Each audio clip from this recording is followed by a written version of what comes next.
A continuación, Verde 2.0.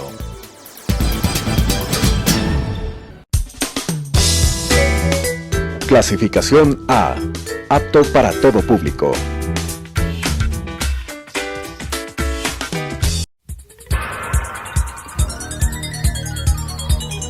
Las opiniones vertidas en este espacio por la producción y dirección del programa son de exclusiva responsabilidad de sus autores y de quienes intervienen en ellos.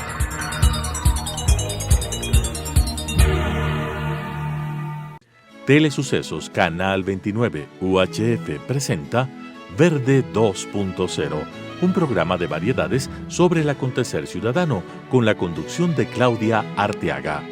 Verde 2.0. Gracias por estar con nosotros en este espacio de Verde 2.0. Hoy tenemos un gran invitado, Edwin Chamorro.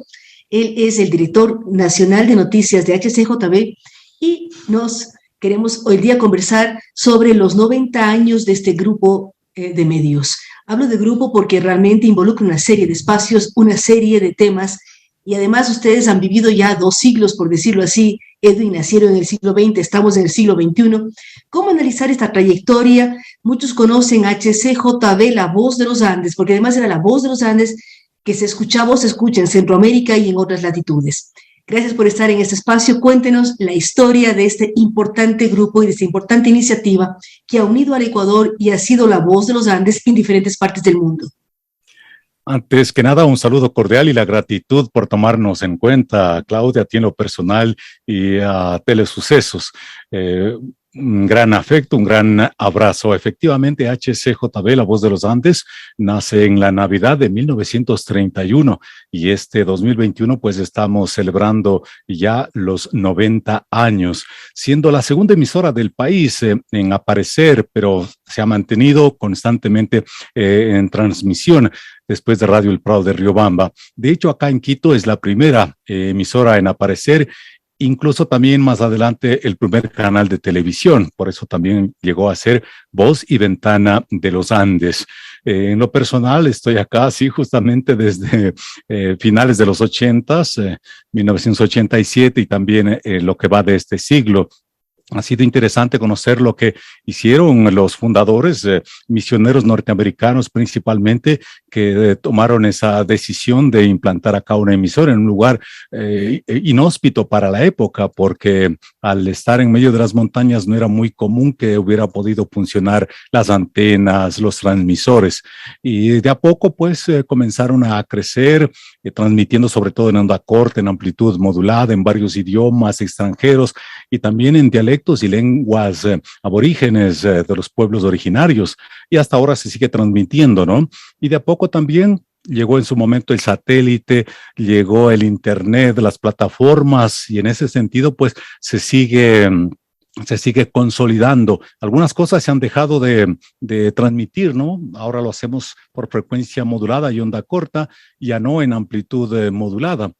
Y en proyección, ir consolidando a través de las redes sociales, el video, la fotografía, el texto y obviamente el audio. Y en esta semana, por ejemplo, se puso la primera piedra de lo que será el nuevo edificio de HCJB, la voz de los Andes, ya que con el pasar del tiempo la misión internacional pues va a dejar el acompañamiento directo y tenemos que ser autosostenibles como a todos los otros medios de comunicación, y nosotros más todavía ahora que somos desde hace unos 4 o 5 años atrás una radio, un medio comunitario, Claudia.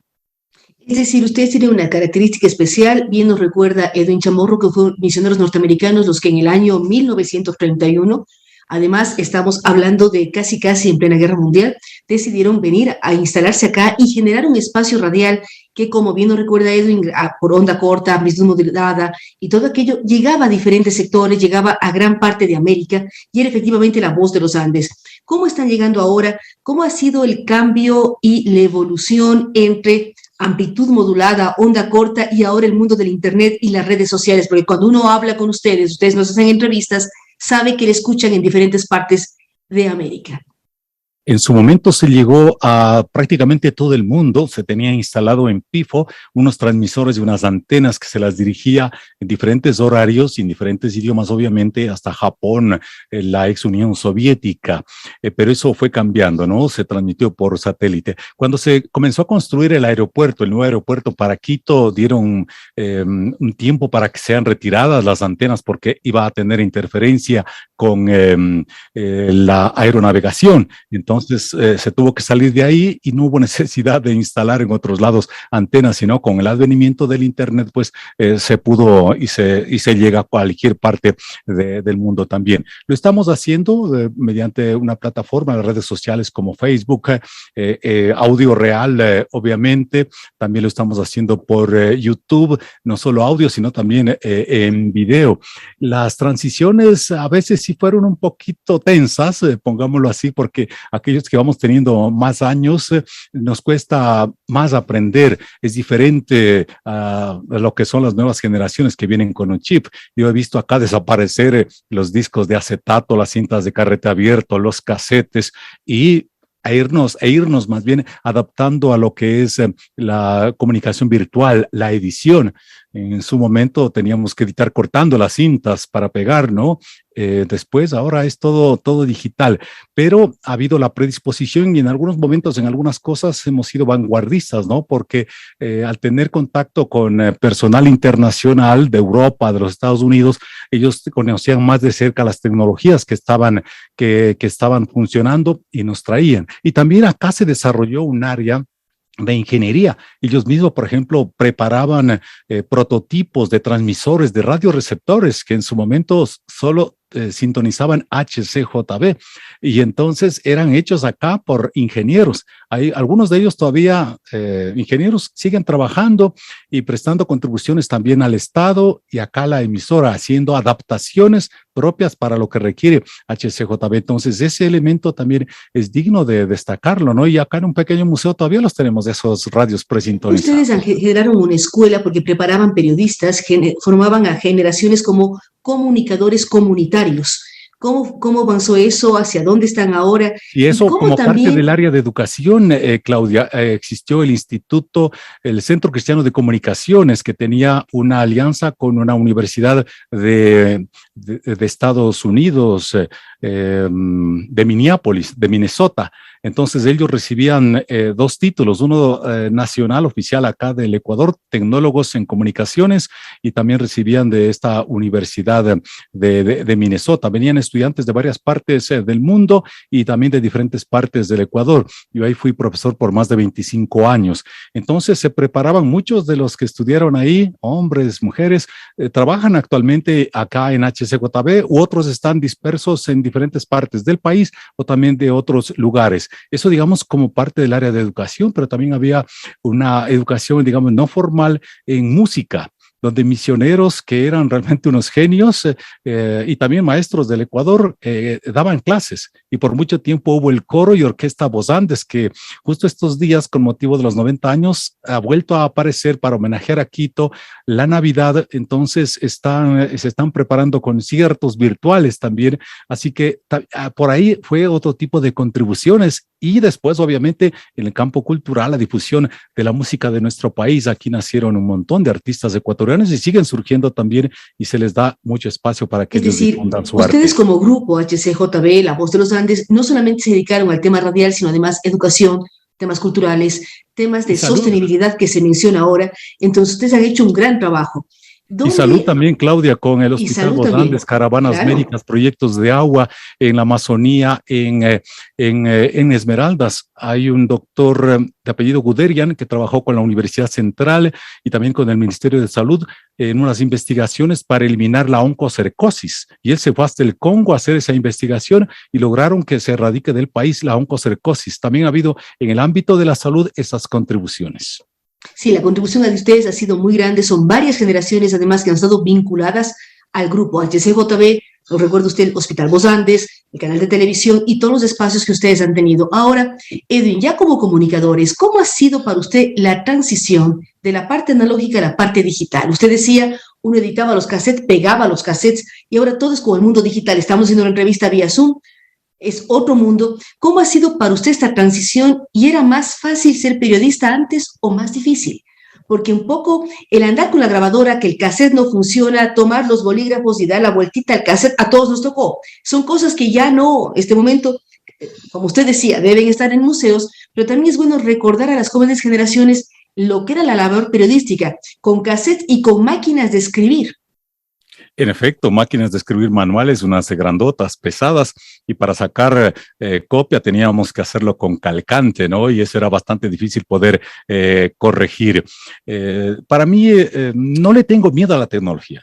Me demoro un poquito más para aprender, pero siempre he estado ahí. En este estudio, desde donde yo estoy saliendo, era el estudio 5, todavía tenemos acá una consola análoga y tenemos una mezcla. Entonces, en lo personal, me he demorado un poquito, pero he podido salir adelante. Estaba recordando, nos invitaban antes a HCJB, por ejemplo, a Santiago de Méndez, un cantón en la provincia de Morona, Santiago, para que transmitamos la sesión solemne del municipio. Y nosotros íbamos con una maletita que era con un teléfono y por lo menos 200 metros de cable de teléfono para conectarle al sitio del teléfono y nosotros ubicar ahí un pequeño sitio de transmisión remota. Y de ahí salíamos en vivo por el teléfono convencional que se tenía. En la actualidad no, pues yo con un teléfono celular puedo transmitir, hacer un streaming, ya sea por YouTube, por Facebook, y transmito desde cualquier parte. Puedo hacer una transmisión remota. Y en esos tiempos no era así. Y estar pendiente de los 200 metros de cable que uno se estiraba, que iba por la calle, porque por ahí pasaba alguien y le rompía y teníamos que andar buscando dónde se rompió para parcharle el cable. Y en las reporterías igual, teníamos unos aparatitos ahí en las cabinas para transmitir, ya sea en vivo en algunos casos o en otros momentos pregrabado. Tuvimos que vivir todo eso. Obviamente que en la actualidad es más fácil, más sencillo, ¿no? Porque yo ni en sueños me hubiera imaginado que habría cómo transmitir lo que se hace ahora, un audio, un video, un texto por WhatsApp, por un teléfono inalámbrico. En esa época había el fax, el telex, había ese tipo de cosas. Y personalmente también los efectos sonoros de la radio. Ahora uno se baja cualquier efecto sonoro del internet y está. O sea, cómo hacer que llueva, cómo hacer que suene esto, para todo lo que además en cierta época de la historia de la radiodifusión había radionovelas, había radioteatro. O sea, cómo generaban todos esos tipos de espacios con la creatividad de ustedes que guiaban, manejaban y hacían una serie de temas. Eran un poco todólogos, porque al mismo tiempo que eran periodistas, transmitían, pasaban cables a través de las calles de Méndez, pero era así. Sí, aquí en HCJB a nosotros nos tocaba hacer de todo, desde cargar cables, operar la consola, los discos, nos tocaba hacer de todo, locutar, redactar, y eso era bueno porque aprendíamos de todo en ese sentido. Y bueno, eso ha sido bastante interesante porque uno también ha ido aprendiendo y renovándose, porque en comunicaciones, si es que uno se estanca, uno se queda ahí, pues simplemente no progresa o queda atrasado al tren de la historia. Entonces, nosotros tenemos que estar así pendientes, ¿no? Para poder adquirir esos equipos que nos han ido ayudando. Y en algunas cosas todavía nos falta ir consolidando, porque no tenemos el suficiente personal, los recursos siempre son escasos y algunas cosas han ido que ir cambiando. Las acústicas, las cosas han ido haciendo más pequeñas, entonces por ahí estamos desafiados y retados, ¿no? Yo no sé qué, por ejemplo, ahora mismo en ese nuevo edificio están diseñando ya casi todo pensando en cámaras para las transmisiones, no solo pensando en el audio, pensando en una buena acústica. ¿Y dónde va a estar ubicado, Edwin, el nuevo edificio de HCJB? A pocos metros de donde estamos actualmente. En este edificio donde estamos ahora es alrededor de 83 años ha estado HCJB y a unos 100 metros en la calle Los Andes se va a instalar. Ya se puso la primera piedra en un año aproximadamente y ya se tendrá un edificio más moderno, más dinámico, porque estas instalaciones fueron para, imaginémonos, 80 años atrás. Entonces, si bien algunos... Y el mundo, sobre todo en el mundo de las comunicaciones, ha cambiado muchísimo. Claro, hablamos de la edad de la información, de la edad de la comunicación. Ahora, claro, Edwin, usted nos cuenta un poco...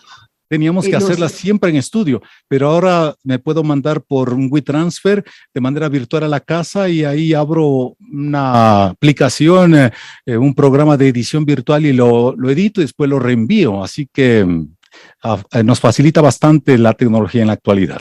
Así es. Ahora, estamos hablando de la parte tecnológica, de lo que era transmitir en radio antes y lo que es ahora. ¿Qué noticias han sido las más complicadas que usted ha cubierto? Porque por una parte hablamos de la historia del grupo, pero la historia de Edwin Chamorro, ¿qué ha sido lo más complicado que usted ha cubierto a lo largo de más de 30 años de gestión periodística? Bueno, sobre todo el conflicto con el Perú en 1995, en el Cenepa y en Tiguinza. Era bastante complicado porque uno llegaba ahí y no se sabía si podía o no regresar, porque no es que se planificaba unos 8 días y ya podía venir, o se quería trasladar desde Patuca a otro sitio y no había cupo para todos los compañeros y compañeras. Entonces eso fue bastante difícil, sobre todo por la tensión que eso generaba, ¿no? Estábamos ahí en la cobertura y de pronto llegaban soldados heridos y entonces a nosotros no nos dejaban ingresar. Algunos de ese un momento, cuando yo recién ingresé acá también fue bastante preocupante en el terremoto de 1987, porque en ese sentido había muy poca comunicación y nosotros teníamos a alguien que nos colaboraba por el sistema de radioaficionados, un misionero que se llamaba Matt Gunnarsson, sueco, que estaba en el Oriente, y nos mandaba información y él nos mandaba una lista así de personas que habían fallecido, habían desaparecido. Entonces venía la gente y se metía en un estudio a estar volviendo a escuchar, y cuando escuchaban el nombre de alguien que había muerto, entonces era un drama que fuera de micrófonos teníamos que acompañar a las personas. Entonces no es que se quedaba en la transmisión de la noticia todo eso. Entonces hubo más o menos hitos como esos en los cuales después nos tocaba trasladarnos a esos lugares y con la seguridad de que uno llegaba a ese lugar y bien no podía regresar. Son algunos de los que este momento me acuerdo en donde he estado haciendo coberturas, ¿no? En las famosas movilizaciones cuando cayeron los presidentes, el tiempo en las grandes movilizaciones, entonces nosotros transmitiendo desde la calle o desde la Asamblea Nacional en algún juicio político. Me acuerdo al ex vicepresidente Alberto Dajic, en medio del juicio político hubo un sismo y después la gente comenzó ahí a querer correr por un lado y otro, y nosotros teníamos la cabina de transmisiones en el Palacio Legislativo, y entonces nosotros tuvimos que quedarnos ahí tranquilos y calmar a la gente. Algo de lo que se me viene así a la memoria en este momento, ¿no? Lo de 1995, las grandes movilizaciones en contra del gobierno del doctor Osvaldo Hurtado. A veces habían disparos y a 10 metros donde estábamos nosotros haciendo la cobertura, alguien caía, algunos eran heridos, otros fallecían. Es decir, hay una serie de elementos que era la cobertura como periodista en las calles, en los momentos históricos del país. No recuerda caídas de gobiernos, no recuerda lo que pasó en la guerra con el Cenepa. ¿Cómo se proyecta ahora HCJB? ¿Van a tener un nuevo edificio en un año? ¿Hacia dónde y cómo están planificando ya estos nuevos años? Estamos en la década de los 20 del siglo XXI. ¿Hacia dónde se están proyectando? ¿Cuál va a ser su objetivo ahora? Mantener lo que ha sido siempre, ¿no? HCJB, un medio que difunde valores cristianos, que difunde la cultura del país. Tenía un eslogan, ¿no? Permanente embajadora del Ecuador en el mundo entero, porque los diplomáticos se informaban a través de lo que daba a conocer HCJB por la onda corta, pero ahora se sigue haciendo eso por audio real, por video, es decir, consolidar la plataforma digital con las redes sociales y los diferentes programas, sin descuidar, como digo, la parte cultural, informativa, sobre todo enfocada también a la familia, con principios, con valores que tanto se necesita en estos tiempos, buscando la autosostenibilidad. El público nos sostiene con sus donaciones voluntarias entre un 40 a 50% de la actualidad, y como medio comunitario se tiene la posibilidad de poner publicidad. Entonces también lograr esa autosostenibilidad, porque también la inversión, los gastos son bastante altos. Entonces también se apunta en la parte económica. el equipamiento tecnológico va a ser un desafío cuando ya se inaugure el nuevo edificio, de que estén ahí instalados nuevos equipos, porque los que tenemos acá, la gran mayoría ya están, ya han caducado. Entonces, eso también va a ser un buen desafío. Dar paso a nuevas generaciones. La formación en este instituto ayudó mucho, pero también ya toca ir pensando en dar paso a nuevas generaciones de comunicadores, comunicadoras, y en ese sentido, tanto nacionales como extranjeros, para que puedan ir tomando la posta en algunas áreas.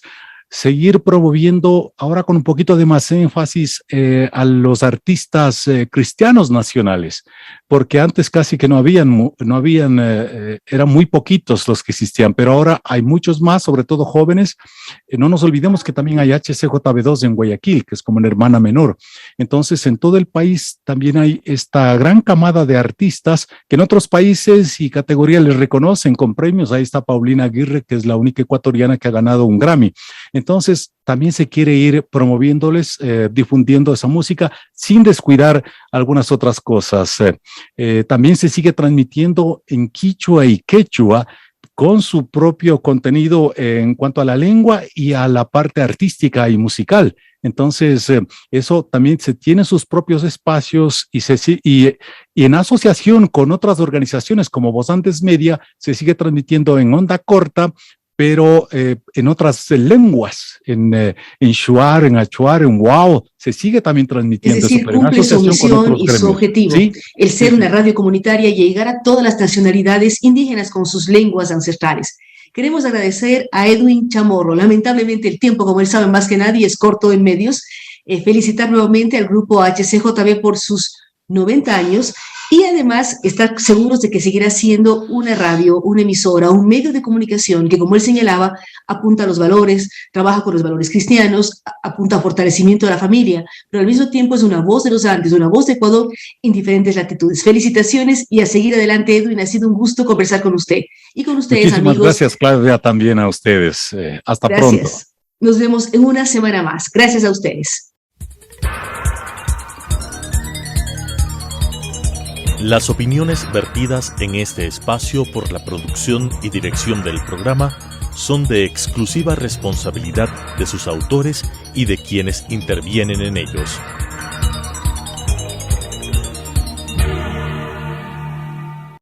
Telesucesos Canal 29 UHF presentó Verde 2.0, un programa de variedades sobre el acontecer ciudadano con la conducción de Claudia Arteaga. Verde 2.0.